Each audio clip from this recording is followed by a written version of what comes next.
السيدات والسادة، زميلاتي زملائي الأعزاء، أيها الحضور الكريم،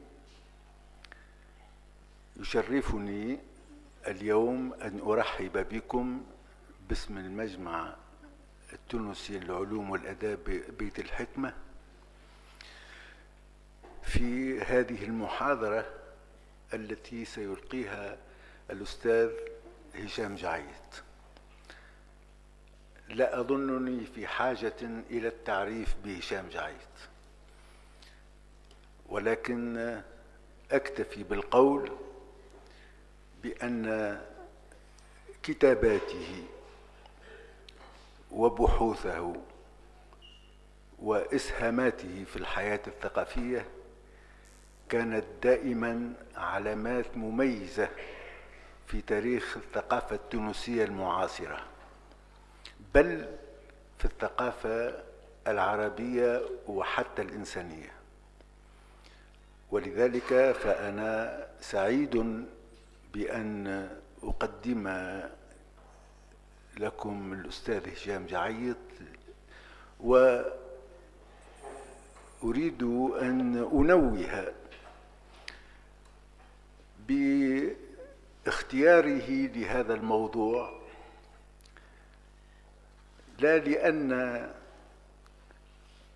قضية الديانات والتاريخ قضية راهنة، بل لأن البحث في التاريخ بصفة عامة يمكن أن يكون من زوايا مختلفة، وهناك دائما فرق بين الباحث في التاريخ أو أستاذ التاريخ والمؤرخ الذي يفكر في مادته، كما هو الفرق بين أستاذ الفلسفة والفيلسوف إلى غير ذلك. فنحن بإزاء علم من أعلام المؤرخين، لا أساتذة التاريخ فقط. وعندما نستمع إلى الأستاذ هشام جعيد فلكي يعرض علينا عصارة تفكيره في هذا الموضوع الأنثروبولوجي، هذا الموضوع الذي كان يشغل بال الفلاسفة واللاهوتيين وعلماء الكلام، والذي يشغل اليوم كذلك كل المفكرين. سيلقي الأستاذ هشام جعيد محاضرته بالفرنسية. أجدد شكري للأستاذ هشام جعيد على قبوله أن يحدثنا اليوم عن هذا الموضوع، وأحيل إليه الكلمة. سيدي الرئيس، زملائي الأكارم، أيها الحضور، أشكركم كلكم. أشكر الرئيس على استقباله إياي، وأشكركم على الحضور لهذا اليوم الشاتئ. سأتكلم باللغة الفرنسية لأن هذه المحاضرة إنما هي جزء مشروع كتاب أردت البدء فيه حول التاريخ ومفهوم التاريخ وتطوراته. هي أفكار عامة لكن وراءها قراءات متعددة وكثيرة، أساسا باللغة الفرنسية، لأني إذا كان اختصاصي هو نشأة الإسلام وكتبت كتابا حول ذلك ومسار النبي محمد، فإن في هذا الموضوع كنت أرجع إلى المصادر الأساسية وأنا مختص في هذا، إلا أن في ما يخص تاريخ الأديان في العالم ليس هذا من اختصاصي، إنما هو نتيجة قراءات متعددة أساسا باللغة الفرنسية. ولهذا كتبت هذه المحاضرة التي كانت في الأصل هي جزء من مشروع كتاب قد ينجز باللغة الفرنسية، وذكرت هذا في عندما اتصلت ببيت الحكمة وبرئيسها الذي أشكره على قبولي هنا، ولذا سأتكلم بالفرنسية. Alors, mon propos ici est de réfléchir sur certains points du cours de l'histoire, parce que le mot histoire a deux sens, soit le cours et le développement humain, du développement humain dans toutes ses facettes, soit la science historique positive qui, dans sa forme moderne, a pris naissance en Europe au XIXe siècle, et notamment en Allemagne. Ce sont les Allemands en particulier qui ont étudié l'histoire des religions, mais ils ont étudié aussi l'histoire romaine, comme chacun sait, la Renaissance et d'autres, leur propre histoire aussi. L'école allemande est particulièrement importante, en particulier à la fin du XIXe siècle. Alors ici, mon propos, c'est donc à double tranchant, à la fois le développement de la religion ou du religieux dans le cours de l'histoire, et en même temps des études qui ont été faites, que je vais résumer évidemment, dont je vais donner quelques aperçus. Il y a le religieux, en effet, a intéressé non seulement les historiens, mais également les anthropologues et les sociologues et les philosophes, tels Durkheim, qui a étudié les formes élémentaires de la vie religieuse, naturellement Max Weber, qui est le penseur par excellence de l'histoire des religions, et avant eux, même des philosophes comme Hegel, qui a écrit une philosophie de la religion et son école, et même jusqu'à présent, un penseur français encore vivant tel que Marcel Gauchet, qui a écrit un livre qui s'appelle Le désenchantement du monde, qui est une réflexion philosophique et politique aussi sur l'histoire de la religion. Durkheim l'a étudié comme ethnologue, a donc approfondi le religieux originel.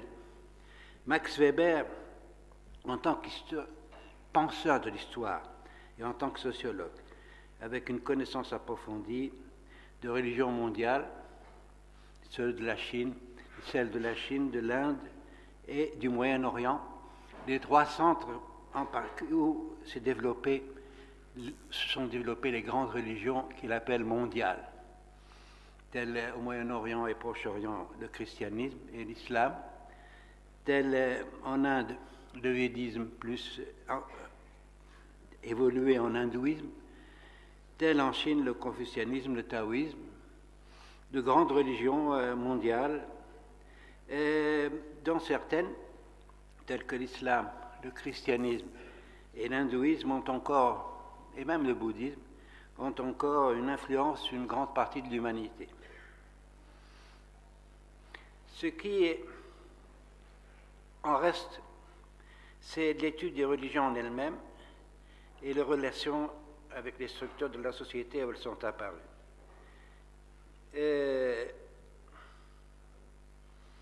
Comme je l'ai dit, je me suis intéressé par de nombreuses lectures à la naissance et l'évolution d'autres religions, notamment l'israélisme qui a évolué en judaïsme avec le temps, qui est toujours existant, qu'on ne peut considérer comme une religion mondiale, c'est la religion d'un peuple particulier dans l'histoire, et à présent aussi, mais comme une matrice de ce qui allait devenir des religions mondiales comme le christianisme et l'islam.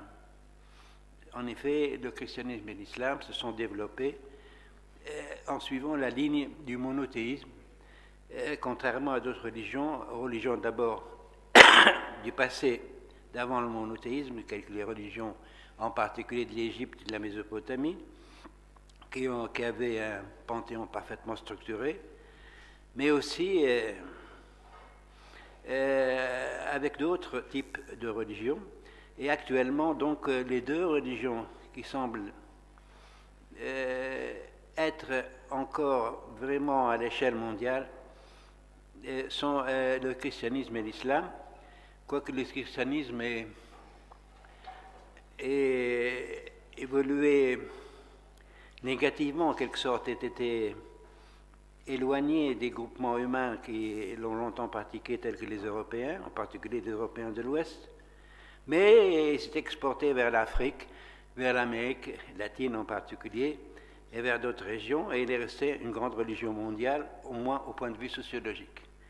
L'islam aussi s'est développé considérablement, alors que sa matrice c'est l'Arabie, s'est développé considérablement au Moyen Âge, en Asie. Il a atteint l'Inde, où beaucoup d'hindouismes se sont convertis à l'islam. Il a atteint une période éloignée de nous, mais pas très très loin, au XVe siècle en Indonésie. C'est une religion qui est, sociologiquement au moins, concerne une grande partie de l'humanité. Quant au bouddhisme, il est resté la religion des peuples du sud-est asiatique, du Japon, et à l'origine, elle était considérée en Chine comme une des grandes religions avec le confucianisme et le taoïsme sous l'empire chinois. Mais après le passage du marxisme et de la modernité, on ne sait pas trop ce qu'en est du sentiment religieux en Chine. Par contre, au Japon et au sud-est asiatique, il est resté vivace. Il s'est exporté même vers l'Occident. Donc, en ce qui concerne tout le religieux dans l'histoire mondiale, on peut y considérer comme c'est un phénomène très important pour ce qui est de l'éducation de l'humanité et même comme consubstantiel à l'âme humaine. Pendant longtemps, très longtemps même, on peut dire même dès l'origine de l'humanité. Le fait qu'une partie de cette humanité actuelle s'en soit éloignée ou qu'elle se pose le problème de la survivance du religieux ou de lui donner d'autres formes, notamment politiques en ce qui concerne l'islam, le fait qu'une partie de cette humanité donc s'est éloignée à l'époque moderne pose problème. C'est le problème de l'apparition même de la modernité en relation avec le religieux. Au XVIIIe siècle, en France, les Lumières françaises se sont attaquées notamment et plus spécialement aux religieux avant de s'attaquer à l'autoritarisme de l'État et de faire émerger des valeurs telles que l'égalité et la liberté. Mais c'est surtout au XIXe siècle qu'avec la philosophie de la religion de Hegel et sa philosophie de l'histoire, qu'il a eu quelque chose comme une attaque d'une manière beaucoup plus structurée que les Lumières françaises du religieux. On peut considérer qu'en Europe, à l'époque où l'Europe est devenue le monde, même le centre du monde incontestablement, c'est-à-dire au XIXe siècle jusqu'à la guerre de 14, le religieux a régressé et qu'il a posé problème. Donc il est certain que dans sa constitution même, dès l'origine, l'homme est un animal religieux. Le monde extérieur lui pose problème et lui-même est un être fragile. Sa sociabilité aussi lui impose d'inventer des normes. Et la religion constitue essentiellement des normes pour le lien social, la vie en commun. Tout cela a été étudié par les ethnologues pour ce qui est de l'homme primitif. Quand les sociétés hydrauliques, c'est-à-dire l'Égypte et la Mésopotamie en particulier, se sont constituées, et donc lors de la naissance de l'État, il a progressivement passé de l'ordre du magique au monde des dieux, à des degrés différents. L'essence de l'Égypte pendant 3000 ans est religieux, et sa préoccupation principale relève du problème de la mort. C'est là un cas extrême. Mais d'un autre côté, les Indo-Européens, qui sont venus de la steppe russe et qui en sont disséminés à travers le monde, soit vers le sud, en Iran, se sont implantés, soit en Inde, soit en Europe, qui était à cette époque vide de ses habitants, c'est autour de moins 2000 avant Jésus-Christ. Le cas des Indo-Européens est qu'ils ont transporté avec eux leur bagage trinitaire religieux qu'a étudié en particulier un grand historien français, Georges Dumézil. La Chine est restée longtemps tributaire de la religion populaire agreste, c'est-à-dire comme c'est un monde de paysans, l'agraire compte beaucoup en Chine, mais un peu partout d'ailleurs, avec ses esprits, sa magie et peut-être des petits dieux locaux. C'est à l'époque historique tardive, c'est-à-dire au moins au premier millénaire avant Jésus-Christ, sont constituées des philosophies qui se sont muées tardivement aux religieux, avec morale, rituel et mysticisme en ce qui concerne le taoïsme. Mais la religion, le confucianisme est d'abord une philosophie, et elle est devenue la religion de l'État et de la bureaucratie mandarinale. C'est une religion, au départ, qui était une philosophie très rationnelle, ne croyant pas en un Dieu, personnalisé en tout cas, et une religion donc de type aristocratique, alors que le taoïsme s'est infusé et s'est distribué dans le peuple chinois. Mais la Chine est un monde multireligieux. Sa colonne vertébrale, c'est l'institution impériale qui admet qu'il y ait du confucianisme, du taoïsme ou du bouddhisme, alors que dans l'islam, au cours de tout le Moyen-Âge, ce n'est pas tellement le califat qui était important que la religion elle-même, indépendante plus ou moins du pouvoir des régions, des États qui ont pullulé durant le Moyen-Âge.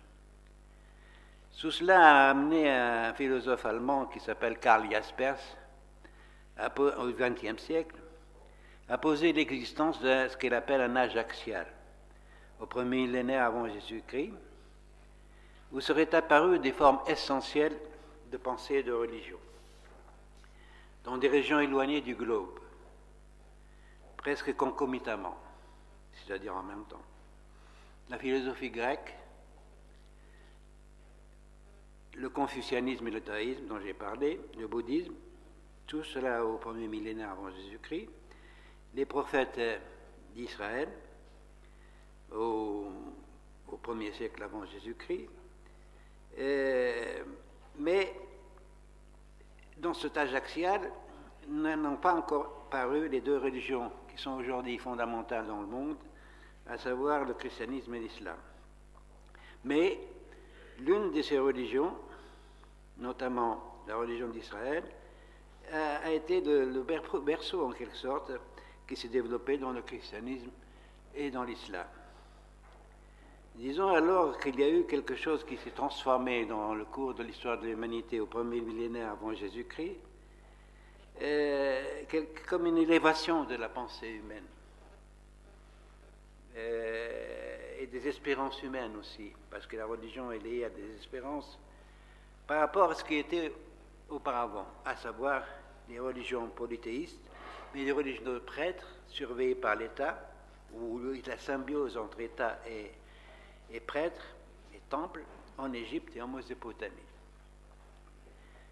Pourtant, au premier millénaire, ces religions des civilisations fluviales ont continué leur existence, par exemple en Égypte jusqu'à les périodes romaines, où la religion égyptienne proprement s'est délitée, en Babylonie, en Syrie, chez les Grecs eux-mêmes et les Romains, et aussi parmi les peuples barbares, y compris dans les profondeurs chinoises des hameaux et des villages, et tout autant dans l'hindouisme. Dans l'hindouisme évoluant à partir du védisme. Néanmoins, l'apparition de cette nouvelle pensée au premier millénaire, hindouisme, bouddhisme, israélisme, philosophie grecque, et ces nouvelles conceptions religieuses, est appelée à devenir un phénomène mondial et à diriger l'avenir de l'humanité jusqu'à la période actuelle, puisque les grandes religions d'après l'âge axial, ou s'inspirant de cet âge axial, à savoir le christianisme, l'islam, le bouddhisme et l'hindouisme, continuent d'exister.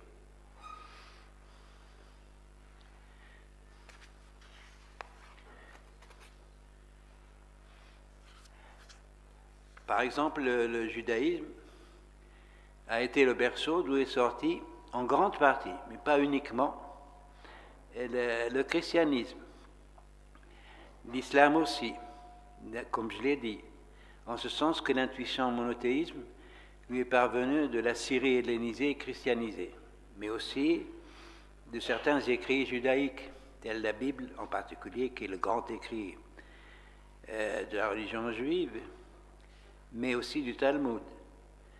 Mais christianisme et judaïsme, l'islam ne les a pas adoptés sous leur forme originelle. Il a refusé le dogme chrétien de la Trinité et de la divinisation du Christ. C'était aussi une religion, à l'époque où il a apparu, qui était proprement arabe, de l'ouest de la péninsule arabique. Cette région qui est la plus profondément centrée sur une identité, à savoir donc le centre-ouest de l'Arabie, tout le reste étant pénétré d'influences étrangères. Quant au grec dont parle Karl Jaspers, la philosophie grecque qu'il met à côté des religions, et qui a débuté au VIe siècle avant Jésus-Christ avec les présocratiques, et a continué à l'époque classique au Ve siècle avec Socrate notamment, et au IVe siècle en produisant les deux grands philosophes de la Grèce, et qui sont la référence de toute philosophie à venir, à savoir Platon et Aristote. Les Grecs ont commencé par être des physiciens, c'est-à-dire s'intéresser au monde extérieur sous sa forme naturelle, mais ils se sont posé la question de l'être pour devenir par après des métaphysiciens, des logiciens et des moralistes, peut-être entre autres causes à cause de l'indigence de leur système religieux, que ce fut la théogonie d'Hésiode ou bien les dieux d'Homère, et leur vision de l'origine du monde, c'est-à-dire une mythologie religieuse extrêmement pauvre, que ce soit celui d'Olympe ou la religion patriotique de la cité, mais efficiente pour l'être ensemble de toutes les cités grecques. La religion était extrêmement importante, bien en dépit de son indigence. Et c'est ce qui explique que les Grecs les plus doués devinrent et restèrent les maîtres de la philosophie, les professeurs de la raison, y compris de la science. Alors que le Moyen-Orient, Proche et Moyen-Orient, sémitique, égyptien, iranien, et celui des sémites occidentaux, à différencier des sémites orientaux de Mésopotamie, c'est-à-dire la Syrie et la Palestine actuelle, et la Jordanie actuelle, cette zone, y compris l'Arabie, n'a pas été créatrice de philosophie, contrairement à la Grèce et à la Chine, mais de religion, notamment.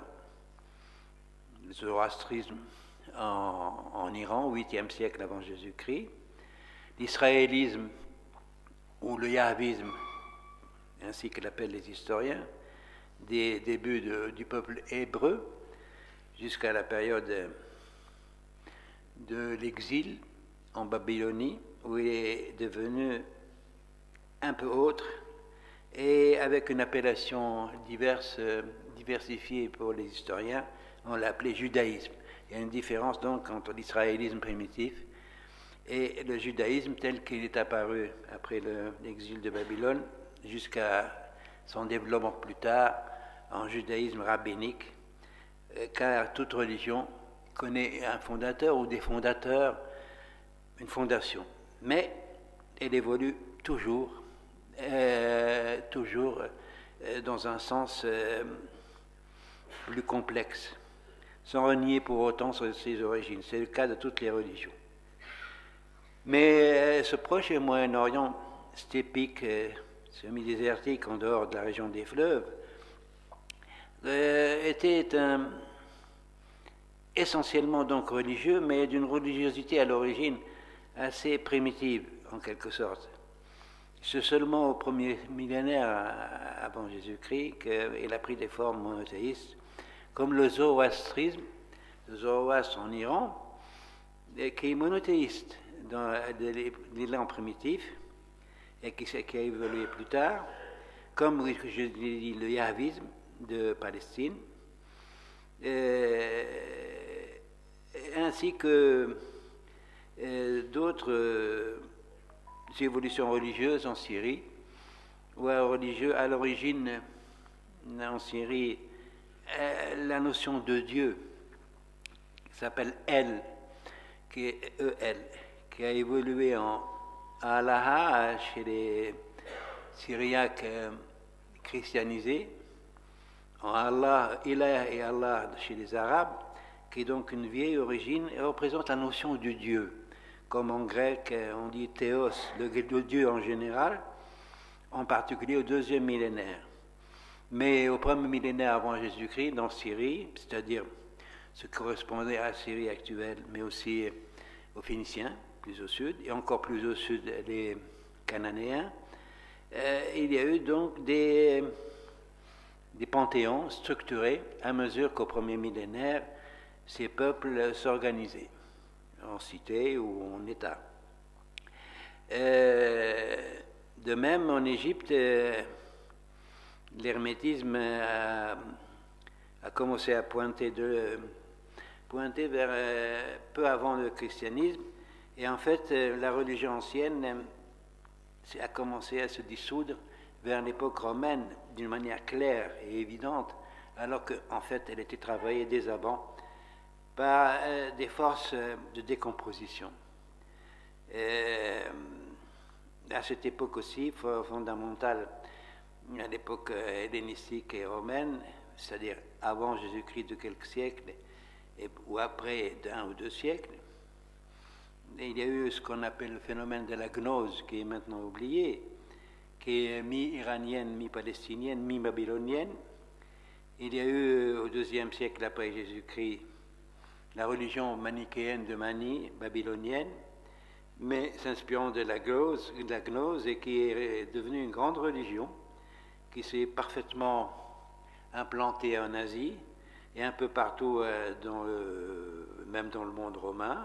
N'oublions pas que Saint Augustin était à l'origine un manichéen. C'est une très grande religion, mais qui s'inspire à la fois de la gnose et de la Bible, et qui n'a été balayée que par les efforts de Byzance et de l'islam, Bagdad, le califat de Bagdad, vers le 9e siècle, 10e siècle.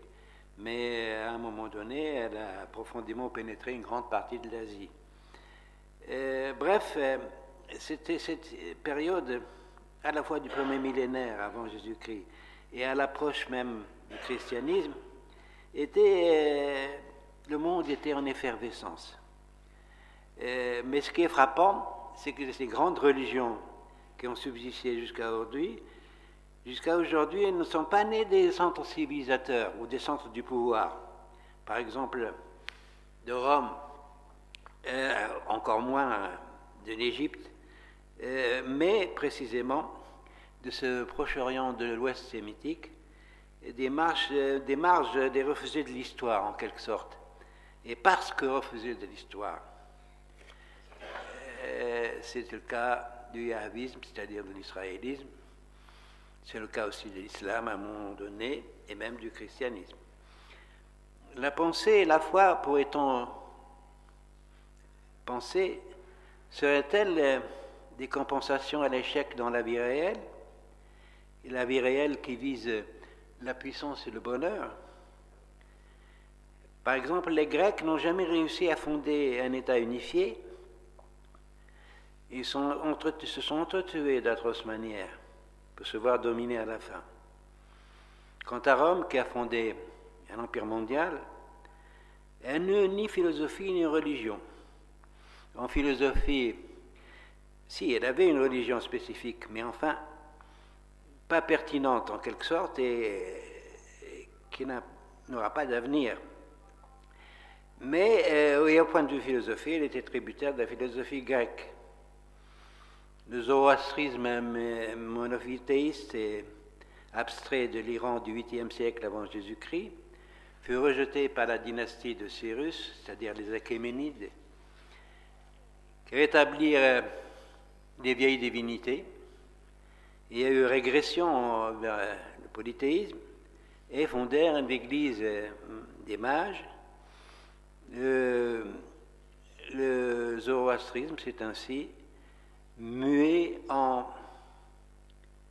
mazdéisme, du nom du dieu Ahura Mazda, Et plus tard, il est devenu, sous les Sassanides, à l'époque où est né l'islam, plus tard même, ou plus tôt même, est devenu religion d'État. Le cas du judaïsme est encore plus parlant. C'est un fait bien connu, comme c'est une religion d'une région marginale et qui a été détruite, dont le peuple, dont l'État surtout, a été détruit à deux reprises, par les Assyriens, puis par les Babyloniens, donc d'un peuple faible en quelque sorte, et marginalisé. Cependant, une fois que leur État a été détruit, après l'exil et après la domination séleucide, c'est-à-dire grecque, macédonienne, la domination romaine, plus tard, et tous les troubles qui ont traversé ce petit pays, le judaïsme s'est conservé dans la diaspora, c'est-à-dire dans des pays comme l'Égypte et ailleurs, et dans l'Empire romain. Puis, quand le christianisme s'est établi en Orient, et plus tard l'islam, qui a pris sous son autorité et sa domination la Palestine, le peuple juif est devenu un peuple de parias, dispersé à travers le monde, et non reconnu aussi bien, officiellement il l'était, mais aussi bien, en tout cas, pas très bien aimé, pas très bien toléré, bien qu'existant, aussi bien par le christianisme du Moyen-Âge que par l'islam, où il a eu quand même moins à souffrir pendant les siècles brillants de la civilisation islamique, mais il a subsisté. Ainsi, les Juifs ont perdu l'État, ont perdu leur société, mais ils ont gardé leur Dieu, leur livre saint, qui est devenu en quelque sorte le substitut aussi bien de l'État que de la société juive, d'une manière d'ailleurs extraordinaire et étonnante, parce que actuellement, la seule religion subsistante de l'époque, d'une époque lointaine, puisqu'elle a commencé quand même cette religion vers 11e, 12e siècle avant Jésus-Christ, alors que toutes les autres religions de cet âge ancien de l'Antiquité ont disparu, y compris la religion grecque et romaine, et égyptienne et babylonienne et tout. Seule cette religion de ce petit peuple est restée. Parce que, ayant perdu tout, ils se sont attachés à cette immense compilation, ce livre extrêmement important, et pour la connaissance de la religion israélite puis juive, et parce que ce livre a été intégré au corpus sacré du christianisme. De sorte que la Torah, en particulier pour les Juifs, et la Bible en général, restait en quelque sorte le substitut de tout, jusqu'à ce qu'au XXe siècle, l'histoire ait varié, en tout cas bifurqué vers la notion de fondation d'État-nation, qui était à cette époque, fin du XIXe, début du XXe, un phénomène devenu quasiment universel. Ainsi aussi, quand on regarde l'Orient extrême, le bouddhisme fut à la longue expulsé de sa patrie d'origine, l'Inde, parce que c'est une religion d'origine indienne, et ne trouvera de faveur que dans le monde sinisé, ou chinois et sinisé, grâce à l'effort gigantesque de traducteurs et missionnaires chinois, comme quoi la foi véritable dépasse les frontières des peuples et des civilisations, parce qu'elle est humaine et parle à l'homme nu. Je voudrais maintenant m'orienter d'une manière beaucoup plus précise vers les deux religions qui subsistent actuellement, c'est-à-dire la religion d'Israël, avec son évolution, son origine, et la religion chrétienne à ses origines. Pour l'expliquer au public cultivé de notre pays, qui peut-être s'intéressant, ou plutôt normalement s'intéressant à sa propre religion, connaît, le public cultivé en tout cas, ce qu'il peut connaître des origines de l'islam et de son développement jusqu'à présent. Comme quoi chaque culture commence d'ailleurs par s'étudier elle-même, ce qui est dans l'ordre des choses. Mais peut-être que le public cultivé, sauf exception bien entendu, n'a pas, chez nous en tout cas, n'a pas tellement une idée de l'effort, de ce qu'ont fait comme effort les historiens de la fin du XIXe siècle pour dévoiler les origines et le développement de la religion israélite, devenue 500 ans après la religion juive et le restant. À vrai dire, nous devons beaucoup à l'effort philologique pour ce sujet des historiens allemands de la fin du XIXe siècle, siècle par excellence de la science en général et de l'histoire fondée sur la philologie en particulier. Et ces historiens, dont le plus connu est celui qui a survécu actuellement pour le public cultivé, c'est Wellhausen, qui a étudié aussi bien l'islam que la religion d'Israël et l'histoire d'Israël, qui est considéré comme un des plus grands historiens de l'Allemagne vers 1900. Mais d'autres historiens nombreux, qu'a cité Max Weber dans son livre Le judaïsme antique, qui est un livre fondamental pour comprendre, bien que datant de 1920, pour comprendre la complexité du développement de ce judaïsme, ses relations avec l'État, les États, avec la société. Il s'est attaqué au problème, comme c'est un sociologue,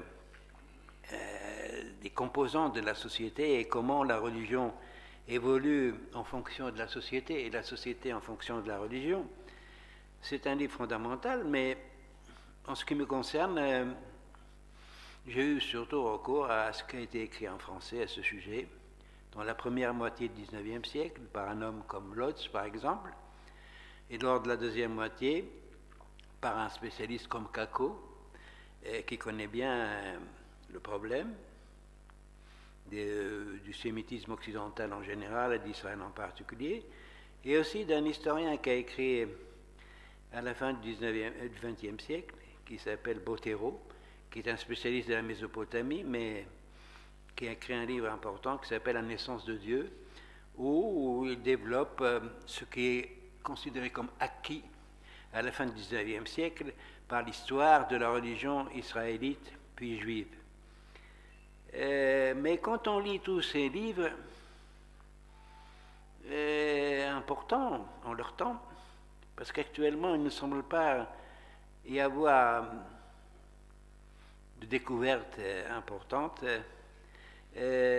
quand on lit ces livres, il apparaît que notre principale source de connaissance, en tant que source de connaissance des origines juives et de leur développement, à savoir la Bible, qui est un compendium gigantesque, la Bible, c'est-à-dire celle de l'Ancien Testament, naturellement, qui a été écrite par des rédacteurs, des penseurs, des prêtres, des prophètes, toutes sortes de gens qui ont fondé véritablement l'israélisme et puis le judaïsme, car c'est un produit d'une multitude de générations que le judaïsme.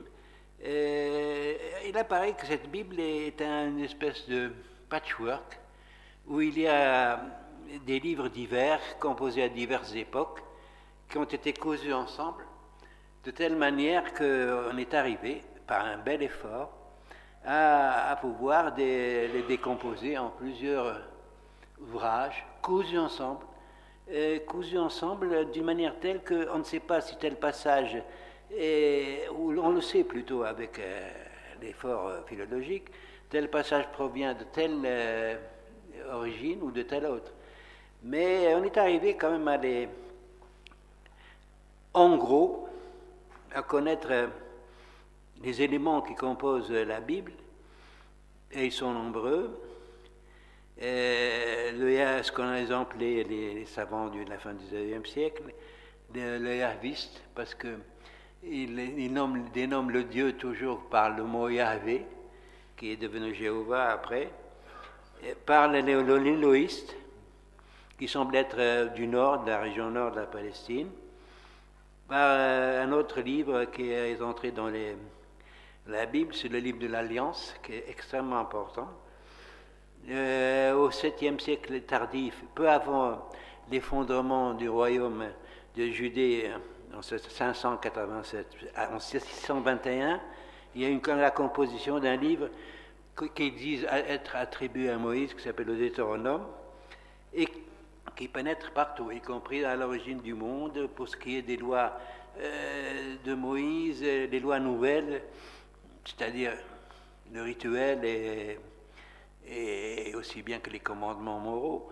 Et on ne sait pas très bien ce qui est de ceci ou de cela, sauf pour les spécialistes. Et qu'est-ce qu'il apparaît de tout ça?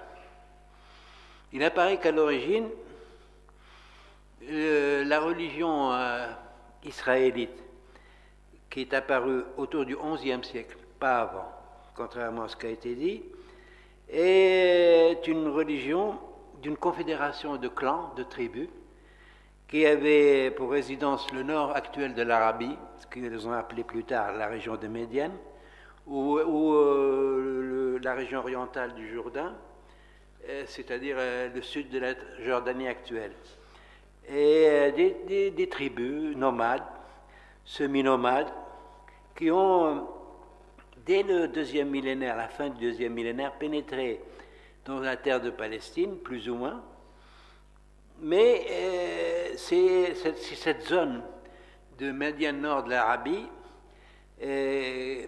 qu'on considère comme étant l'origine de l'épiphanie qu'a connue, c'est-à-dire de la révélation divine, qu'a connue Moïse, c'est d'ailleurs ce qui est dit dans la Bible, qui est supposé être le fondateur de la religion yahviste, c'est-à-dire israélite. Mais enfin, Moïse pose problème pour les historiens, y compris dans son existence.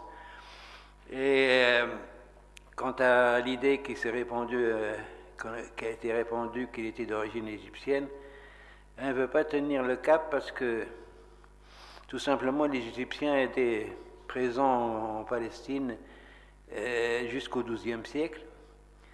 Et c'est surtout la fascination de ces clans ou tribus qui ont pénétré en Palestine pour l'Égypte considérée comme un centre de civilisation qui a fait que les rédacteurs de la Bible, qui n'ont pas commencé avant le 8e siècle, sous la monarchie juive, qui a fait que les rédacteurs ont fabriqué la légende de l'Égypte et de l'exode d'Égypte. En réalité, les Égyptiens, comme des inscriptions ont permis de le savoir, ne toléraient pas la pénétration des nomades, qu'ils soient hébraïques ou qu'ils soient arabes, proto-arabes ou autres qui peuplaient cette zone par le Sinaï, et ils ne permettaient pas cela.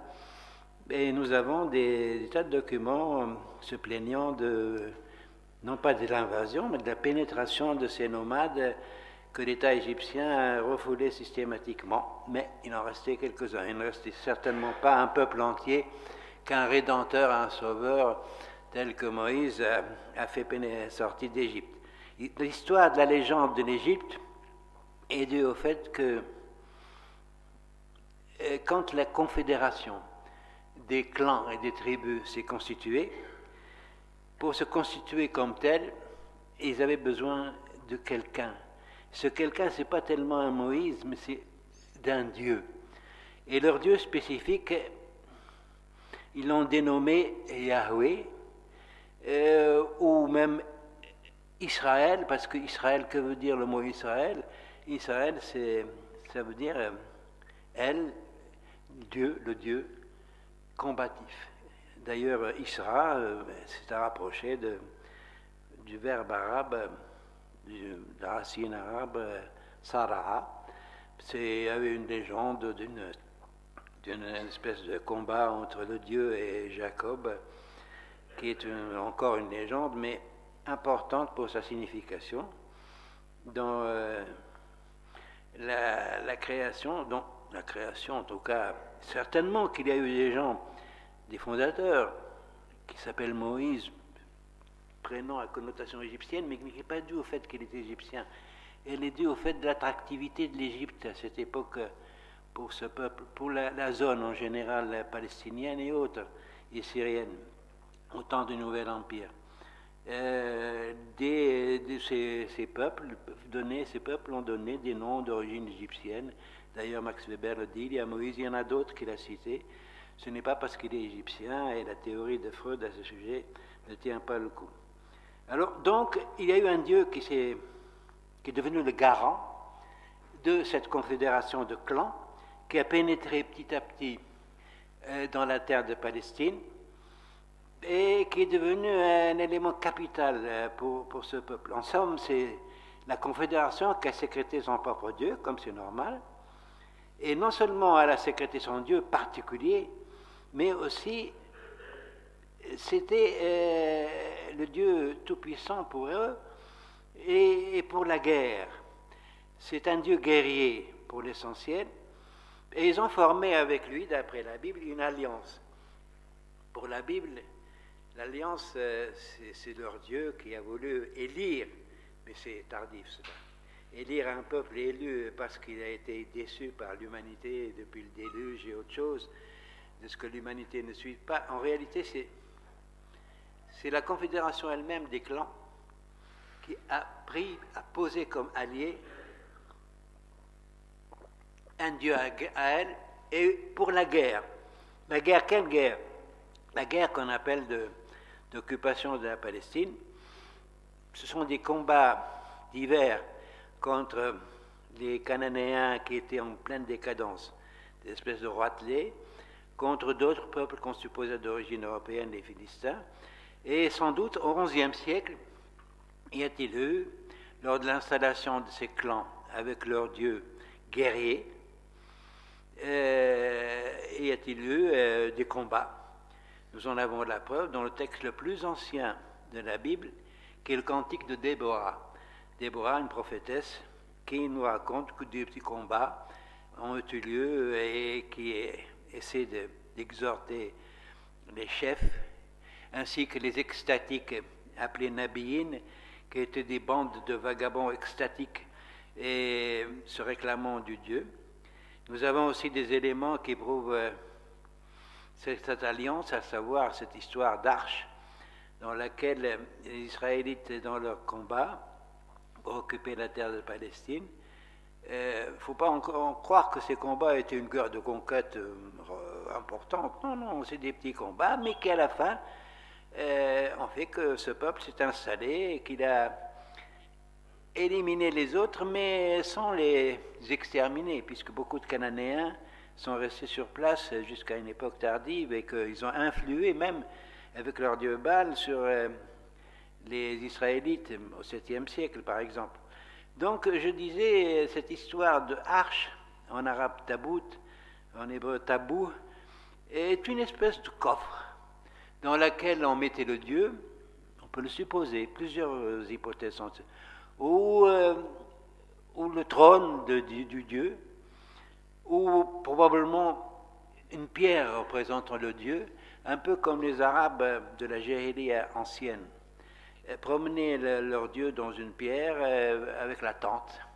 Les chefs de clan, les Arabes, les Saïds, quand ils se faisaient la guerre, promenaient le Beit, c'est-à-dire la tente qui enferme symboliquement le Dieu, et qui, chez les gens de la Mecque, tardivement, est devenu sédentaire. Elle était installée carrément à la Mecque sous la forme de pierre noire. C'est une vieille idée des sémites occidentaux, arabes, israélites anciens. Et alors, nous dit Max Weber, quand le combat va commencer, ils ouvrent le coffre et par des supplications, des oracles, des mouvements extatiques. Il prie le Dieu de sortir de son coffre, de venir combattre avec eux. C'était donc avant tout un Dieu de la guerre. Bon, mais une fois que la guerre est terminée, il a été adopté. Et une fois que la monarchie s'est installée, parce qu'avec la sédentarisation vers le 9e siècle, 9e siècle, pas avant. Donc, à ce moment-là, il a pris une forme évolutive, etc. Mais c'est un dieu de la guerre et un dieu de la montagne, un peu comme Zeus dans son Olympe. Ici, il s'agit de Saïr. Je dis que l'histoire de l'exode en Égypte n'a pas pu avoir lieu, non seulement à cause de ces histoires de miracles qui se sont passées, non pas seulement pour ça. Elle n'a pas pu avoir lieu parce que l'archéologie actuelle, du fin du XXe siècle jusqu'au XXIe siècle, actuellement, n'a absolument rien trouvé dans le Sinaï pour cette période. Il n'y a aucune trouvaille d'un passage de 40 ans, d'après 40 ans de promenade dans le Sinaï. Et il n'y a rien, absolument rien jusqu'à présent, pour prouver qu'il y a eu un passage qui a quand même duré un certain temps, de tribus nomades, etc., de type israélite. Même chose pour ce qui est de le récit de la conquête dans Josué, comme quoi la ville quand il a traversé le Jourdain, la ville de Jéricho a été mise à sac et détruite complètement. L'archéologie a prouvé qu'il n'y a rien de tel, que le récit de Josué ne correspond pas aux choses réelles. Donc il y a une grande part de légende, mais aussi de mythes fondateurs. Mythes fondateurs pour ce Dieu qui a subsisté, mais qui s'est transformé quand même. Puisqu'il a été doté d'un temple sous la monarchie, avec l'évolution des choses, 2 siècles après, un temple qui semble être une espèce de copie des temples de Babylonie, où c'est certainement beaucoup d'éléments cananéens s'y trouvent, mais qui ne semble pas tellement convaincre les historiens. Ils le trouvent plutôt tardif dans la description qu'on donne de la Bible. Donc les strates de la Bible s'entremêlent, il faut les démêler. On ne sait pas dans les commandements moraux ce qui est ancien. Alors les historiens ont toujours une gêne avec les histoires des religions, surtout si plus ou moins leur société appartient à ces religions ou sont proches. Ils s'en tirent toujours en disant la tradition dit que, mais cette tradition est-elle exacte? Il semble que dans la Bible, il y ait des souvenirs d'anciens temps, que si David est un personnage hypothétique, Salomon, au IXe siècle, a pu former une monarchie sur le style oriental, en copiant un peu, si l'on veut, ce qui s'est passé en Babylonie, qui était devenu le centre primordial d'attractivité. Et il y a le phénomène, à partir du 8e, 7e siècle, du prophétisme. À l'origine, le prophétisme était, à l'époque des conquêtes, de la fondation des tribus, était un phénomène un peu sauvage de Nabiin. Nabiin, ils écrivent le B avec un V, Nabiim, et qui étaient des bandes qui participaient à la guerre de conquête, à côté des chevaliers, comme le dit l'ancien document le plus ancien, celui de Déborah. Mais le prophétisme le plus important, ce n'est pas celui-là, ce n'est pas le prophétisme de sauvage, en quelque sorte, et guerrier, c'est le prophétisme de l'époque de la monarchie, du 8e, disons en tout cas du 7e, qui était un prophétisme de sauvegarde du yahvisme sous la pression des Baals qui pénétraient dans le nord d'Israël et qui sont les résidus de la présence cananéenne. Il semble que certains rois étaient attirés par les Baals et par en quelque sorte le polythéisme, qui semble plus à même de satisfaire les peuples de paysans, etc. Et surtout, le prophétisme est apparu comme une restauration de la pureté du yahvisme à cause de la pression des empires à côté, en particulier de l'empire assyrien et babylonien.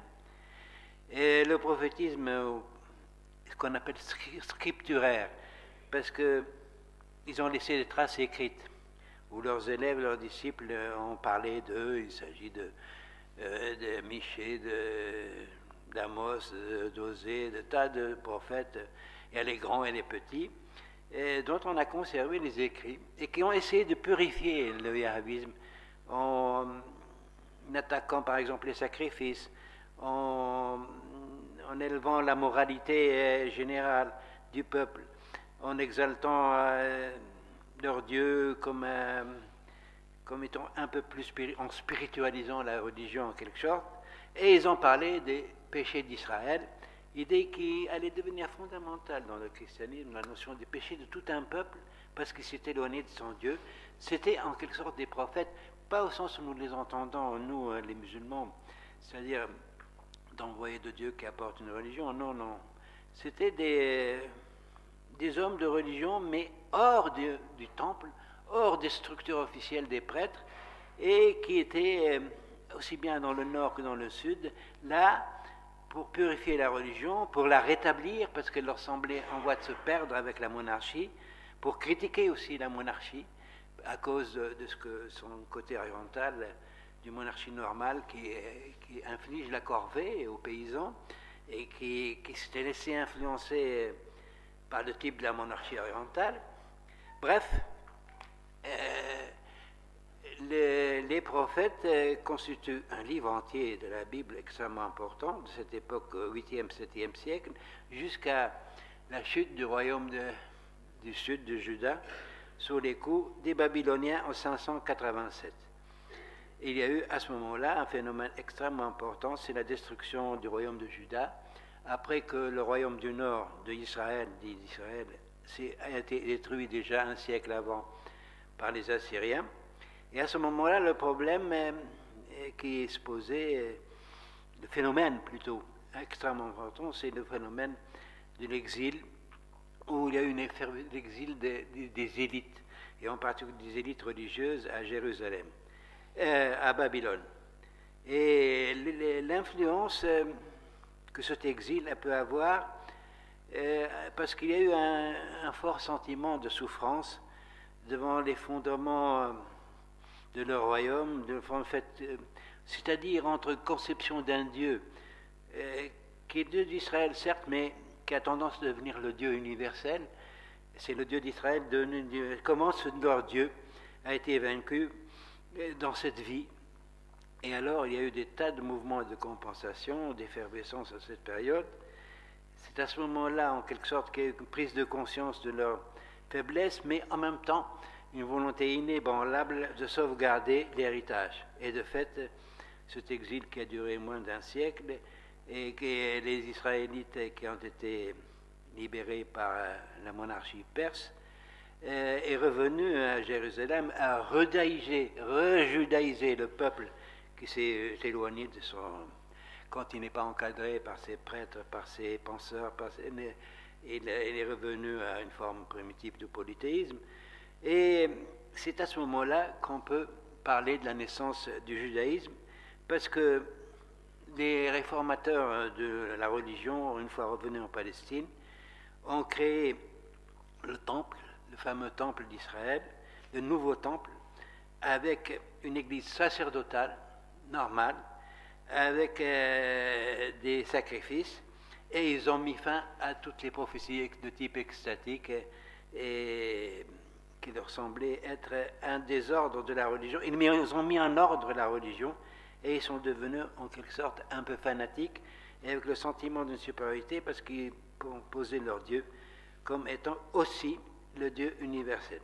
Mais la période de l'exil a été extrêmement importante, parce qu'elle a produit un penseur de première importance qu'on appelle le deuxième Isaïe, qui n'a pas été remarqué par les réformateurs qui sont entrés en Palestine et qui ont créé le temple, mais qui plus tard aura la plus grande importance pour la naissance du christianisme, parce qu'il a théorisé la théorie de la souffrance humaine, pas la souffrance d'un peuple, mais la souffrance humaine qui est en quelque sorte rédemptrice.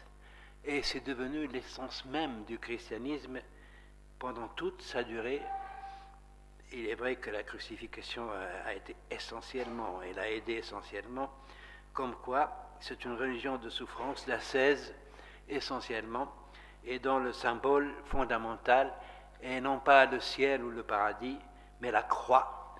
La crucifixion est devenue l'élément essentiel du christianisme parce qu'il s'est inspiré de Isaïe, et non pas, comme ils disent, du Fils de l'homme, qui est un phénomène apocalyptique assez récent, relativement récent. Bon, quant au christianisme, il est clair que certaines idées fondamentales, des personnages qui l'ont créé au départ étaient des juifs. Jésus lui-même, l'homme Jésus, et non pas le Christ, était juif, incontestablement. Il a existé presque certainement. Ses disciples ont existé. Et cet homme, pourquoi qui est devenu le centre de la religion? Parce que la religion chrétienne n'avait pas besoin de l'idée d'un Dieu créateur comme, par exemple, le prophète Mohammed l'a élevé et l'a diffusé dans la mentalité païenne, parce que le Dieu créateur existait déjà dans Israël, dans le judaïsme. Non, la religion chrétienne s'est bâtie autour d'un homme, fondamentalement, mais autour de certains thèmes extraordinairement importants qui ont de plus en plus pris d'ampleur, à savoir, c'est un homme qui a prêché le royaume de Dieu, la venue imminente du royaume de Dieu.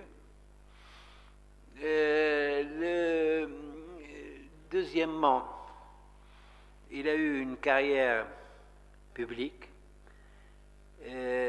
Troisièmement, il a été crucifié, et la croix, comme je l'ai dit, est devenue le symbole du christianisme, que c'était quelque chose qui est apparu comme fondamental pour l'âme de certains juifs qui étaient ses disciples, à savoir que le royaume de Dieu va venir tout de suite et enlever tout le mal qu'ils vivent sur terre, ici, pas dans le paradis, non, ici sur terre, et que celui qui a prophétisé la venue de ce royaume de Dieu, c'est un homme de Jésus qu'ils ont suivi, mais qui a connu ce juste, la plus grande des ignominies, à savoir la crucifixion qui est vouée aux brigands et aux voleurs. Alors, à ce moment-là, c'est autour de cet homme que s'est construit le christianisme. Comme dit Malraux, et la notion de rédemption de l'humanité, qu'il trouve facilement déjà dans la Genèse, dans le livre de la Genèse de la Bible, mais que la mort du Christ et de Jésus a mis en évidence avec beaucoup de force. Donc, il y avait un héritage de l'idée de souffrance de l'homme juste sur cette terre, de l'espoir du royaume de Dieu, immédiatement, et la crucifixion de celui qui l'a prophétisé. Tout cela a créé une dynamique assez extraordinaire, mais chez un petit nombre de gens, les disciples de Jésus, qui étaient juifs, qui ne voulaient pas s'éloigner du judaïsme parce qu'ils ne croyaient pas que Jésus voulait s'en éloigner, mais qui ont été frappés par le personnage, d'autant que dans ses prédications, en tout cas celles qu'on considère comme pouvant être exactes, pas tout l'ensemble dans les évangiles, dans sa prédication, il a un élément de douceur, un élément de douceur, de miséricorde, d'amour, qui contrastait avec le judaïsme dur et pur et dur. Et donc, dans un moment où l'Empire romain connaissait l'esclavage, connaissait les grandes villes comme Rome, connaissait des gens pauvres, esclaves, pauvres, tout cela, toute l'humanité de ce temps, évidemment, avait à supporter le problème du mal. Donc il y avait quand même une possibilité qui était évidente de ce que petit à petit les communautés chrétiennes qui sont créées, parce que c'est des petites communautés après la mort de Jésus, puissent atteindre des couches populaires. Mais l'idée aussi de sauveur, de sauteur, a grandi avec le temps. Et ses premiers disciples s'attendaient à ce que le Christ revienne, mais ce qu'on appelle la parousie avec le royaume de Dieu, mais il n'est pas revenu. Il y a eu des attentes, et finalement, avec le temps, ce retour du Christ a été reporté à la fin du monde, et le royaume de Dieu est devenu le paradis des saints et des bons, qui est dans l'au-delà du monde. Mais ce que je voudrais remarquer, c'est que s'il y a des racines juives, la preuve en est, c'est que le christianisme a intégré donc l'Ancien Testament, contrairement à ce que voulaient les gnostiques comme Marcion. Ils voulaient supprimer l'Ancien Testament du christianisme. Eh bien, le christianisme a été obligé d'admettre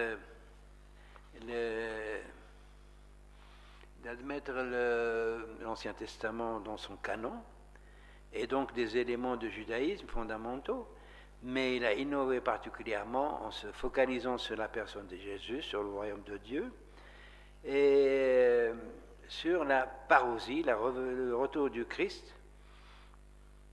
Et donc, ils ont fondé le christianisme en dehors de la gnose qui aurait voulu éliminer l'Ancien Testament du canon chrétien. Je voudrais dire quelque chose qui paraît fondamental, c'est que le christianisme s'est porté sur un homme, sur son itinéraire, sur des idées qui étaient préconçues, qui existaient à l'origine, mais il y a eu dans la pensée des premières communautés chrétiennes, que ce soit à Jérusalem ou plus tard ailleurs, dans différentes parties du monde romain, ce qu'on appelle une majoration de cette personne qui a existé réellement, et qui était, pour citer Guinebert, un petit prophète finalement, pas extrêmement important. Eh bien, une majoration. D'abord, Jésus est devenu le Christos, c'est-à-dire le Messie, mais un Messie différent de l'attente des Juifs. Ce n'est pas pour établir le royaume de David, mais pour établir tout simplement le royaume de Dieu. C'est beaucoup plus important et tout à fait différent, plus spirituel. C'est le Christos, c'est-à-dire le Messie. C'est aussi le Kyrios, déjà, c'est-à-dire le Seigneur. Le Seigneur de quoi? Probablement du monde. Ce n'est pas encore Dieu, qu'on trouve dans les épîtres de Paul, vers 58-60 après la naissance du Christ, c'est-à-dire 30 ans ou 40 ans après sa disparition, 30 ans après, et qui a prêché dans le monde hellénistique, et à Antioche en particulier, et qui a eu un rôle fondamental dans la naissance du christianisme. Eh bien, même Paul ne disait pas du Christ Théos, il disait Kyrios, c'est-à-dire le Seigneur. Ce qui veut dire, et à côté, dans Corinthiens, il faut l'épître aux Corinthiens, à côté, il disait Théos, Dieu. Donc ils sont sauvegardés, ce qu'on appelle le Dieu de Dieu. Plus tard, on le sait, il y a une composition tout à fait tardive, mais petit à petit, qui s'est faite, celle de la Trinité, du logos de Dieu, qui est le Christ, qui est consubstantiel à Dieu, donc Dieu lui-même en quelque sorte, mais pas Dieu seul, sauf pour le populaire. Le populaire du 1er siècle, à la fin du 1er siècle, considérait déjà, comme d'ailleurs tout au long du Moyen-Âge en Occident, le Christ comme étant Dieu. Et il n'entre pas dans la dogmatique des théologiens, des clercs, mais Dieu, c'est pour eux le Christ, ou Dieu comme ça en général. Ils se considèrent comme monothéistes.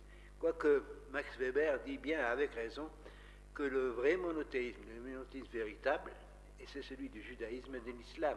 On ne peut pas considérer à 100% que le christianisme soit un monothéiste, bien qu'il le prétende, mais tout de même. Il y a aussi le problème du Saint-Esprit, et ça c'est extrêmement important parce que qui est l'origine du Saint-Esprit? Il y en avait déjà l'idée dans le judaïsme tardif, et même dans le Deutéro-Isaïe. Mais l'esprit, c'est une notion quand même grecque, et héritée des Grecs par Paul, qui est un homme de Tarse et de l'Asie mineure, de l'Asie, de l'Anatolie orientale et de la Syrie, et qui est hellénisé. Et donc, or l'hellénisme de cette époque, ou depuis longtemps déjà, était pénétré par des sectes diverses, depuis les mystères d'Éleusis et toutes ces sectes dites pneumatiques, c'est-à-dire croyant en l'esprit. Et Paul a intériorisé cet élément hellénique et il l'a fait entrer dans le christianisme. Quand les frères se réunissaient dans des synagogues diverses, juifs mêlés d'Hélène ou d'hellénisés de régions diverses de l'Anatolie ou de Syrie, eh bien le Saint-Esprit venait se poser sur eux. C'est-à-dire, c'était une secte en quelque sorte pneumatique, comme on disait, hellénite. Et ici, je voudrais insister beaucoup sur ce que le christianisme est en fait la résultante de deux choses. Un élément judaïque de l'exil, mais qui était marginalisé, pas important, et deux, l'élément de l'hellénisme. Les Juifs qui ont fait en quelque sorte qui ont gonflé le christianisme, qui l'ont fabriqué, disons-le, étaient à la fois des Juifs vraiment Juifs, mais également des Juifs de la diaspora vivant en Égypte, vivant dans le monde hellénique, qui était hellénisé, qui était parlant grec, c'est-à-dire qui était sous domination romaine. Ce sont ces deux éléments qui ont créé le christianisme, mais notamment, en particulier, les hellénistes, c'est-à-dire des Juifs de la diaspora, hellénisés complètement, parlant grec. D'ailleurs, tous nos documents concernant le christianisme étaient écrits tous les évangiles en langue grecque. Paul lui-même était un juif hellénisé complètement, et ses épîtres sont écrites en grec, et c'est dans le monde hellénistique oriental en particulier que le christianisme a pris forme dans diverses petites communautés dénommées ecclésiées, mais il est certain que sans l'origine judaïque, l'idée de souffrance que Nietzsche d'ailleurs a bien fait de comprendre que le judaïsme est une religion de souffrance, mais il croyait que c'était une infirmité du judaïsme, lui, sa religion des faibles. Mais sans cet héritage juif, sans l'idée d'un Dieu quand même du ciel qui est là, qui n'ont pas pu éliminer comme le voulaient les gnostiques, sans la promesse d'un royaume, sans l'idée de péché et de souffrance, c'est-à-dire sans l'élément judaïque. Il n'aurait pas pu y avoir de christianisme, bien que l'effort des hellénisés, des hellénistes, dès le départ, dès l'église de Jérusalem, était extrêmement important, et était extrêmement important, même chez les pères de l'église qui ont intériorisé Platon, jusqu'à y compris Saint Augustin, plus tard. Mais Max Weber dit si Paul était un simple helléniste qui prêchait l'esprit, le christianisme serait une secte pneumatique, comme il y en a tellement dans le monde hellénistique. Mais c'est grâce quand même à ce fond judaïque complètement transformé et par ses valeurs, etc., que le christianisme est né. Il a eu la chance et la malchance de naître dans un empire structuré qui est l'Empire romain, empire mondial. Il a subi de ce fait des persécutions tout au long. Mais une fois que l'Empire romain, au troisième, vers 300 et quelques, je ne sais pas quoi, a admis le christianisme comme une des religions de l'Empire romain, à côté du paganisme, et plus tard la seule religion de l'État, un siècle après. Donc le fait qu'il soit né dans cet empire romain, c'était à la fois sa souffrance, puisqu'il y a eu des persécutions, mais en même temps, c'était sa chance, parce qu'au bout de 4 siècles, il est devenu la religion de toute la zone, bien que religion orientale, c'est-à-dire du Proche-Orient, de la Syrie, Palestine, et un peu l'Anatolie orientale, bien que religion issue de cette zone, les religions adoptées par les barbares germaniques, adoptées par la moitié du monde, en quelque sorte, dès le Moyen-Âge, avec une organisation hiérarchique qui est l'Église, qui l'a maintenue. En gros, j'aurais pu, j'ai écrit 20 ou 30 pages, j'aurais pu parler plus longtemps, mais je voulais quand même vous faire réfléchir là-dessus. Si vous voulez avoir des renseignements supplémentaires pour ceux qui ne sont pas historiens, connaisseurs du monde romain ou du monde grec, eh bien, je leur conseille de relire quand même Guinevere, malgré tout, qui date de 1950. Pour le judaïsme, je crois que le livre de Bottero, qui est chez Gallimard, en collection Bibliothèque des Histoires, est bon et suffisant. Je voulais, messieurs, dames, ici, vous donner un aperçu. Je ne suis pas entré dans les détails, un aperçu de la naissance de ces deux religions en particulier, tout en admettant que dans d'autres zones du monde, d'autres religions aient existé. Parce que, comme je l'ai dit, il est bon pour élargir sa culture et pour être au plus près aussi des résultats de la science. Tout de même, il est bon que je vous présente, parce que moi, ça m'intéresse personnellement, de présenter à ce public qui a eu l'extrême gentillesse de venir m'écouter ces phénomènes, mais vus non pas du point de vue de la vulgate religieuse de notre propre religion, mais du point de vue de ce qu'ont dit les historiens jusque-là. Je vous remercie beaucoup et je m'excuse de...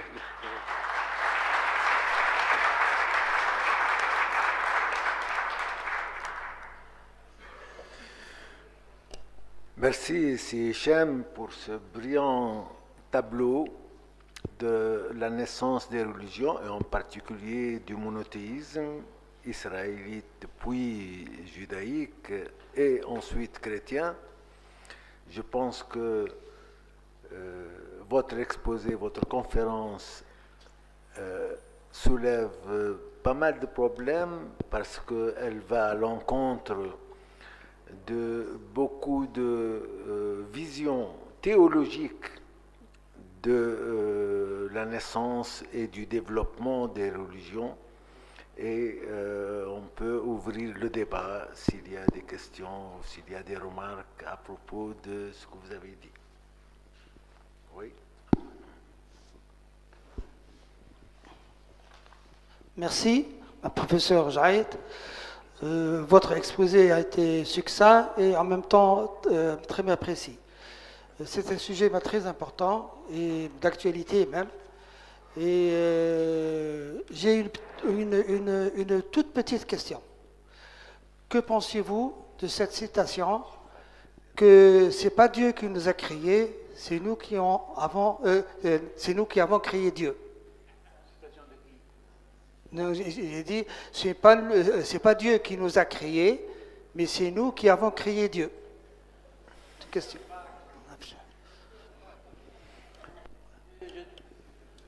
Je vous réponds ceci. Ça, c'est pas la vision de l'historien, c'est la vision de penseur ou d'autre chose. L'historien se contente d'analyser la naissance des religions pour autant que ce soit possible avec l'aide de l'archéologie, de l'épigraphie et des textes. Mais c'est une idée philosophique, bien sûr.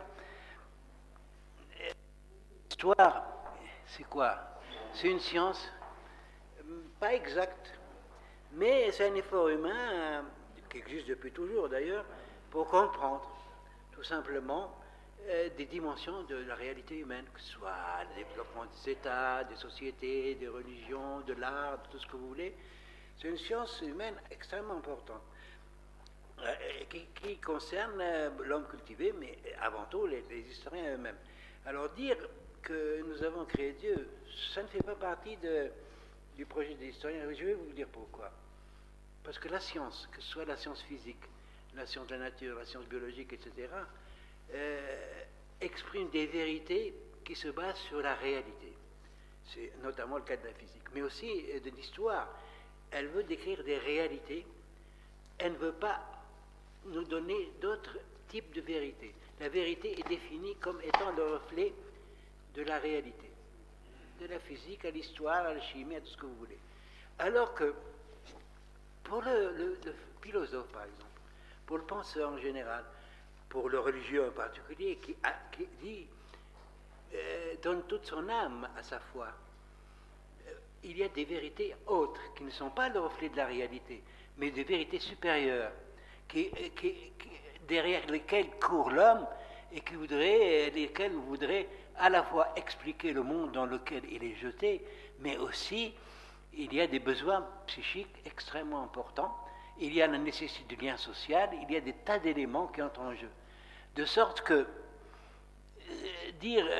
l'historien n'a pas à dire que nous avons créé Dieu. Ça, c'est... Bottero dit la naissance de Dieu, oui, de la notion de Dieu. La notion de Dieu telle qu'elle a été adoptée par le monothéisme. Mais le religieux est extrêmement complexe et l'historien n'a pas à dire, n'a pas à juger la vérité supérieure à laquelle croit le croyant. C'est différent.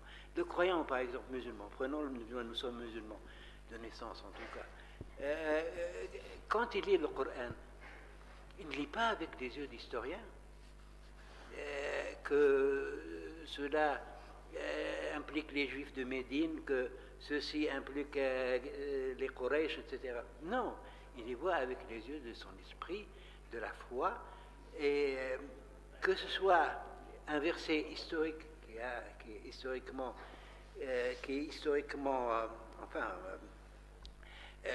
confirmé, ou que ce soit de type métaphysique ou moral, pour lui, des versets sont divins et c'est tout.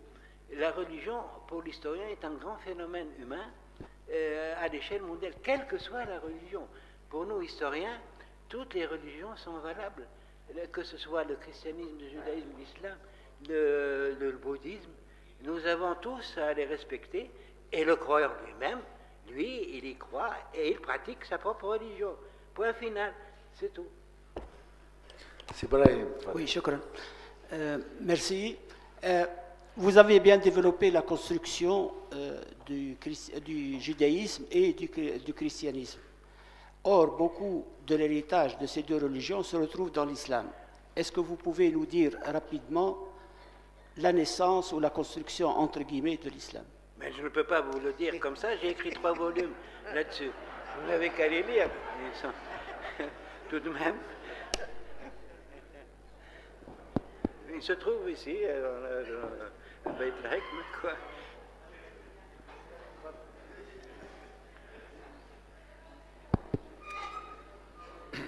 Bon, par rapport à l'intervention de monsieur, là, je voudrais donner un point de vue. Est-ce que Dieu a créé les hommes ou est-ce que c'est les hommes qui ont créé Dieu? Il y a au moins une certitude absolue, c'est que les hommes ne se sont pas créés eux-mêmes. Oui, c'est vrai. Bien. Deuxièmement, par rapport au monothéisme, vous avez traité de cette question en séparant 3 ou même 4 ou 5 religions comme le zoroastrisme ou bien le bouddhisme ou bien l'islam, etc., en les considérant comme des phénomènes séparés.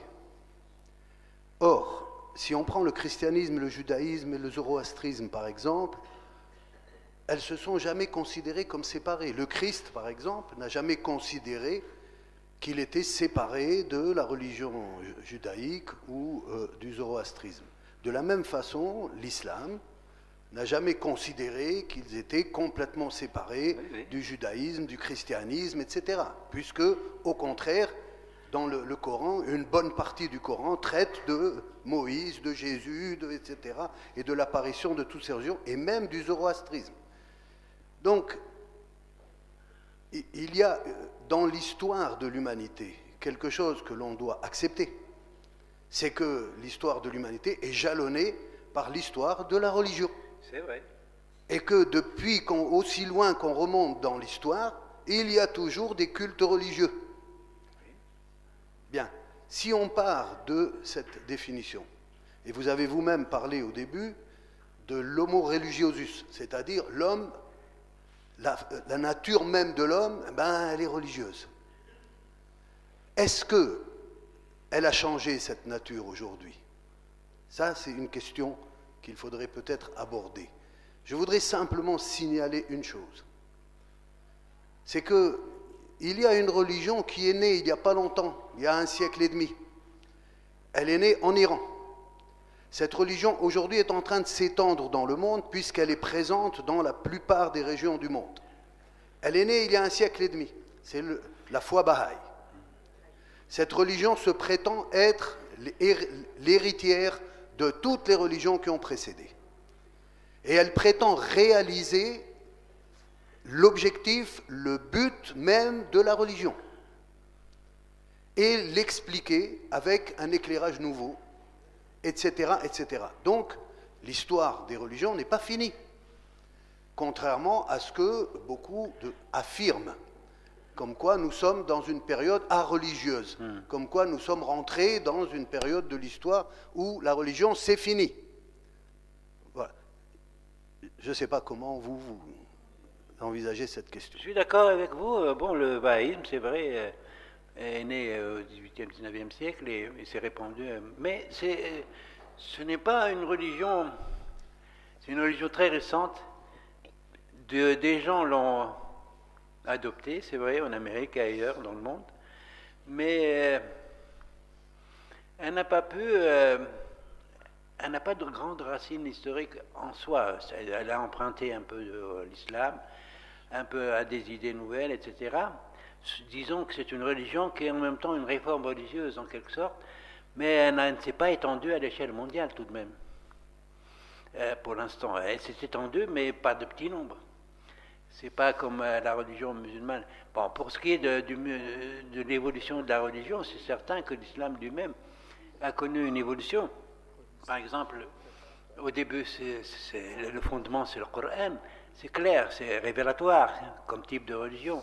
Mais au bout de 2 siècles, ou de 3 siècles, le hadith est entré dans la consécration religieuse et est considéré comme le Coran et le hadith sont les livres sacrés de l'islam, incontestablement.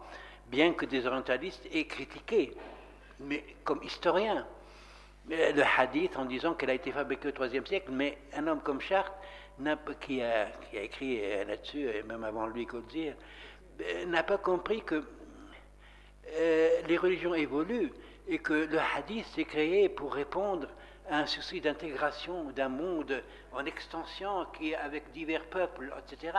Et par ailleurs, l'essence même du religieux, c'est qu'il a tendance aussi à glorifier, à mettre en valeur, à diviniser presque. Bon, Mohammed n'est pas divinisé, mais il a quand même une existence à côté de Dieu extrêmement importante.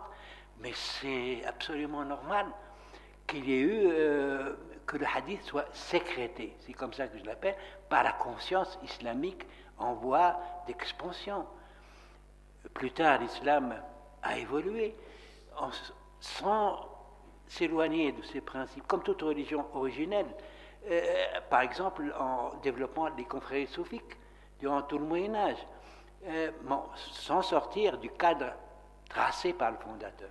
C'est comme ça dans toutes les religions. Il y a toujours, quand il existe historiquement, on le connaît, quand on ne sait pas s'il a existé historiquement, peu importe, un ou des fondateurs, il y a un moment initial et il y a des évolutions, parce que les religions sont dans l'homme, et l'homme, il est jeté dans l'histoire, dans les vicissitudes de l'histoire. Mais le religieux constitue un pôle solide, extrêmement solide. Un monstre sacré, dit Brodel, c'est un monstre sacré qui s'étend sur des millénaires et qui subsiste. Et je vous ai donné l'exemple de la religion égyptienne qui a subsisté 3 millénaires. Après tout, le christianisme a subsisté 2 millénaires et l'islam 1 millénaire et demi. Et il n'est pas prêt de s'éteindre. Il y a un mouvement dans l'histoire aussi qui a pris naissance en Occident, ce qu'on appelle la modernité, qui se basait sur la raison, sur un changement des systèmes politiques, des sociétés humaines, mais aussi sur l'expulsion du religieux. Et ça s'est étendu en Europe, c'est un fait. Mais le même christianisme s'est étendu en Afrique. Peut-être qu'un jour l'Europe n'aura plus de chrétiens du tout, mais l'Afrique, ce qui n'est pas sûr du tout, parce qu'il y a un besoin de l'homme religieux, mais en Afrique, en Amérique latine, en Australie, ou ce que vous voulez, le christianisme se développe ainsi. L'islam est né chez les Arabes, mais il s'est développé jusqu'au bout du monde. Maintenant, dans le Nouveau Monde, en Amérique, etc. Ça nous pose le problème, d'ailleurs, de l'explication de cette fameuse modernité, qui a 2 pôles. Un, la rationalisation de la vie sociale. Deuxièmement, bien que l'homme soit un être à la fois social et asocial, comme dit Kant, c'est un fait. Les événements récents nous l'ont dit, en France en particulier. Et d'un autre côté, sur la critique du religieux, c'est la modernité aussi, c'est la science et ce qui va avec, c'est-à-dire l'économique et le politique. Aujourd'hui, notre monde est dominé par l'économique, le politique, et récemment par l'interconnexion de toute l'humanité, chose qui n'a jamais existé en histoire. Je voudrais remarquer que dans l'Antiquité, à l'époque romaine, le sens du mot religieux est différent entre l'époque classique et le Bas-Empire. Si on lit Cicéron, il a un sens lié au ritualisme païen. Tandis que si on lit Tertullien ou Lactance, il ne s'agit pas du tout de la même idée, mais plutôt d'une religiosité éthique qui est celle du christianisme, bien entendu. C'est la première remarque. La deuxième concerne l'universalisme. Je lisais récemment Veyne, et il se fonde sur le 4e évangile, celui de Saint Jean, qui, contrairement aux 3 évangiles synoptiques, donne de Jésus une idée tout à fait différente. Et il cite, Paul Veyne, l'épisode de la Cananéenne, qui était venue demander la charité à Jésus, et Jésus la rabroue.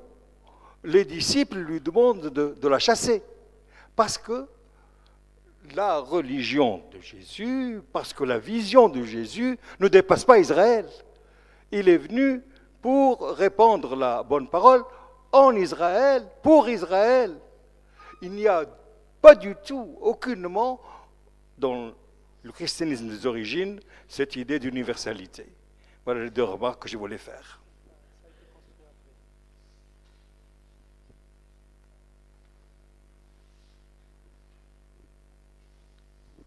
Merci bien. Je voudrais remarquer que la différence entre la science exacte, dite exacte, et la science historique, c'est que la science exacte étudie des faits matériels extérieurs, alors que la science historique ou mythologique étudie des faits intérieurs. Donc le problème consiste à rationaliser l'irrationnel. Il y a eu une tentative qui a essayé de rationaliser l'irrationnel, par exemple dans les travaux de Gustav Jung. Gustav Jung, qui a parlé d'inconscient collectif, d'images archétypales, et sa grande découverte, que ce soit dans son livre Psychologie et alchimie, moi je suis chimiste et c'est pour ça que je me suis intéressé à l'histoire de l'alchimie, ou bien dans les racines de l'inconscient, il a démontré qu'il existe des vérités psychiques, c'est-à-dire des images collectives et qui sont, malgré que les civilisations ne se sont pas connues, ils retrouvent ces mêmes images aussi bien dans la civilisation de l'Amérique du Sud, la civilisation des sociétés primitives, les textes religieux et surtout dans les travaux des alchimistes. Et dans son livre Psychologie et alchimie, il a comparé ce symbolisme avec le symbolisme de rêve, puisqu'il a fait la psychanalyse d'un futur prix Nobel qui était poli à ce moment-là, et il a comparé les images vues par ce jeune avec l'image de l'alchimie. Donc, on peut dire que la religion se base sur une vérité, à savoir qu'il y a un psychisme qui n'a rien à voir avec le matériel, et que ce psychisme-là a une dynamique, il y a une histoire de ce psychisme, que d'ailleurs Gustav Jung appelle l'individuation, le processus d'individuation qu'a connu l'humanité et que connaît l'humanité, et qui est parfois cause de toutes parfois les atrocités ou l'héroïsme, des images comme le Sauveur, le Père, le Mandala, etc., etc. Alors, dans votre conférence, vous n'avez pas fait allusion donc à ces racines objectives qui se trouvent dans l'âme humaine. D'ailleurs, Jung dit que l'âme est naturellement divine, l'âme est à Dieu ce que l'œil est au soleil. Merci.